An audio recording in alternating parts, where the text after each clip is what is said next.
নমস্কার বন্ধুরা, Tumpa healthy food kitchen and ব্লগে জানাই সবাইকে অনেক অনেক স্বাগত। আজ আমি তোমাদেরকে বানিয়ে দেখাবো মটরশুঁটির কচুরি। শীতের আমেজে বাঙালির অতি প্রিয় মটরশুঁটির কচুরি অনবদ্য লাগে যদি সাথে থাকে আলুর দম কিংবা ছোলার ডাল। আসুন দেখে নেওয়া যাক আমি কিভাবে বানাই এই পুরে ঠাসা মটরশুঁটির কচুরি। কড়াইশুঁটির কচুরি বানানোর জন্য কড়াইশুঁটিগুলোকে ছাড়িয়ে একটা পাত্রের মধ্যে নিয়ে নিয়েছি। এই শীতকালে বাজারে ফ্রেশ কড়াইশুঁটি খুব ভালো পাওয়া যায়, আর এই ফ্রেশ কড়াইশুঁটি দিয়ে কচুরি কিন্তু খুব ভালো হয়। এখানে আমি একটা পাত্রের মধ্যে নিয়ে নিয়েছি 250 গ্রাম মতো ময়দা, আর আমি এই ময়দার মধ্যে দিয়ে দিচ্ছি 3 থেকে 4 টেবিল চামচ মতো রিফাইন অয়েল, আর দিয়ে দিচ্ছি সামান্য পরিমাণে একটু নুন। এবার আমি সমস্ত উপকরণগুলো খুব ভালোভাবে একটু হাত দিয়ে মিশিয়ে নিচ্ছি। এবার আমি এই ময়দার মধ্যে অল্প অল্প করে জল দিয়ে একটা সফট ডো তৈরি করে নেব। একবারে জল দিয়ে ময়দাটা মাখবেন না, তাহলে ময়দার ডোটা নরম হয়ে যেতে পারে। ময়দাটা খুব ভালোভাবে ঠেসে ঠেসে মাখতে হবে।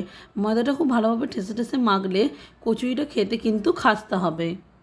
এখানে আমার ময়দার ডোটা রেডি হয়ে গেছে। এবার আমি ময়দার ডোয়ের ওপর থেকে সামান্য পরিমাণে একটু রিফাইন তেল দিয়ে খুব ভালোভাবে বুলিয়ে নিচ্ছি। এবার আমি এই ময়দার ডোটাকে চাপা দিয়ে আধা ঘন্টার জন্য রেস্টে রেখে দেব। এবার এখানে আমি কচুরির পুরটা বানিয়ে নেব। এখানে আমি একটা মিক্সারের জার নিয়ে নিয়েছি। আমি এর মিক্সারের জারের মধ্যে দিয়ে দিচ্ছি মটরশুঁটিগুলোকে। এবার আমি মটরশুঁটির মধ্যে দিয়ে দিচ্ছি 1 ইঞ্চি মতো টুকরো করে কাটা আদা, আর দিয়ে দিচ্ছি 1 চামচ মতো গোটা জিরে, আর দিয়ে দিচ্ছি স্বাদ মতো নুন, আর দিয়ে দেবো সামান্য পরিমাণ একটু চিনি। আর এখানে আমি দিয়ে দিচ্ছি 4টে কাঁচা লঙ্কা। আপনারা ঝাল বুঝে কাঁচা লঙ্কার পরিমাণটা বাড়াবেন ও কমাবেন।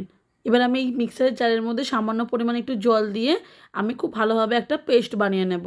আর দেখো এখানে আমার মটরশুঁটির পেস্টটা রেডি হয়ে গেছে। আর পেস্টটা কতটা স্মুথ হয়েছে তোমাদেরকে আমি দেখিয়ে দিচ্ছি। এর মধ্যে কিন্তু কোনো রকম দানা নেই। আর এদিকে আমি গ্যাসের চুলা অন করে একটা কড়াই গরম করতে বসিয়ে দিয়েছিলাম। কড়াইটা আমার গরম হয়ে গেছে। এবার আমি কড়াইয়ের মধ্যে দিয়ে দিচ্ছি 2 চামচ মতো ঘি। আপনারা যদি চান ঘিয়ের বদলে রিফাইন তেলও ব্যবহার করতে পারেন। এখানে আমি মিল্কি মিস্টের ঘি ইউজ করছি। এই ঘিটা কিন্তু স্বাদ ও গন্ধে অসাধারণ। এখানে আমার ঘিটা গরম হয়ে গেছে। এবার আমি এর মধ্যে দিয়ে দিচ্ছি 1/2 চামচ মতো হিং। এখানে আমি হিংটাকেও 5 সেকেন্ড মতো খুব ভালোভাবে একটু ভেজে নিচ্ছি। এবার আমি এর মধ্যে মটরশুঁটির পেস্টটা দিয়ে দিচ্ছি। এবার হাতে টাইম নিয়ে পুরটাকে 5 থেকে 6 মিনিট ধরে খুব ভালোভাবে কষিয়ে নিতে হবে।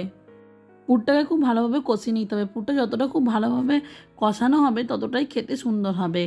আমার চ্যানেলে যারা নতুন বন্ধু আমার ভিডিওটা দেখছো তারা আমার চ্যানেলটা প্লিজ সাবস্ক্রাইব করে দিও। এখানে আমার পুরটা রেডি হয়ে গেছে। এবার আমি এই পুরটাকে একটা পাত্রের মধ্যে নামিয়ে ঠান্ডা করে নিচ্ছি। 30 মিনিট পর ময়দার ডোটাকে আমি একটু খুব ভালোভাবে সেট করে নিচ্ছি। এখানে আমি ময়দার ডো থেকে মিডিয়াম সাইজের লেচি কেটে নিয়েছি। এবার আমি ময়দার লেচি থেকে একটা লেচি নিয়ে একটু হালকা হাতে প্রেস করে করে গোল বাটির মতো করে বানিয়ে নিচ্ছি। নিয়ে ওর ভেতরে আমি মটরশুঁটির পুরটাকে দিয়ে দেব।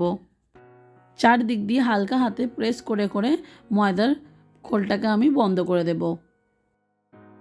তোমরা দেখেই বুঝতে পারছো আমি কিভাবে বানিয়ে দেখাচ্ছি তোমাদেরকে।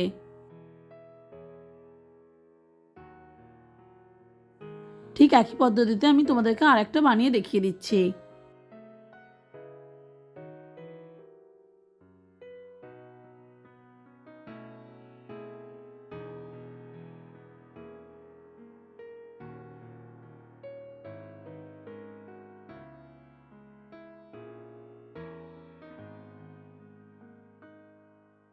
এখানে আমার সবগুলো লেচির মধ্যে পুর ভরা হয়ে গেছে। এবার আমি লেচিগুলোকে বেলে নেব।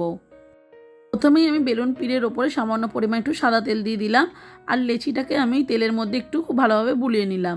এবার হালকা হাতে প্রেস করে করে আমি লুচির মতো করে বেলে নেব। তোমরা নিশ্চয়ই দেখেই বুঝতে পারছো আমি কিভাবে বানিয়ে নিচ্ছি।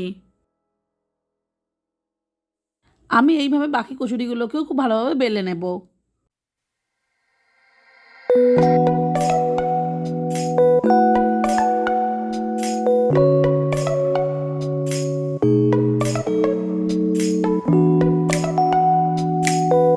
এখানে আমি সমস্ত কচুরিগুলোকে খুব ভালোভাবে বেলে নিয়েছি। আর এদিকে আমি গ্যাসের চুলা অন করে একটা কড়াইয়ের মধ্যে বেশ খানিকটা পরিমাণ রিফাইন তেল গরম করতে বসিয়ে দিয়েছিলাম। তেলটা আমার গরম হয়ে গেছে। এবার আমি এর মধ্যে একটা একটা করে কচুরি ভেজে নেব। কচুরি ভাজার সময় সবসময় মনে রাখবেন গ্যাসের ফ্লেম কিন্তু মিডিয়াম রেখেই ভাজতে হবে।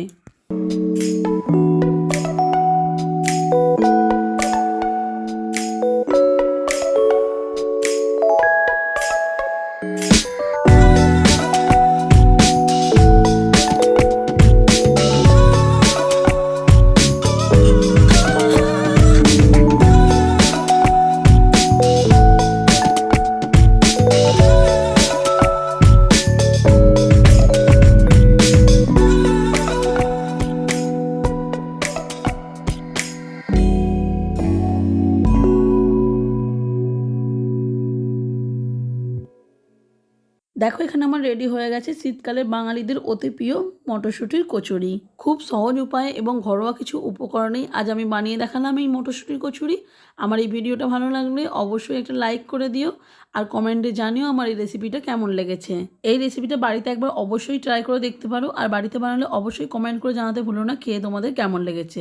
আমার কিন্তু খেয়ে একটা কথায় মুখ দিয়ে বেরিয়েছে, জাস্ট এক কথায় ফাটাফাটি।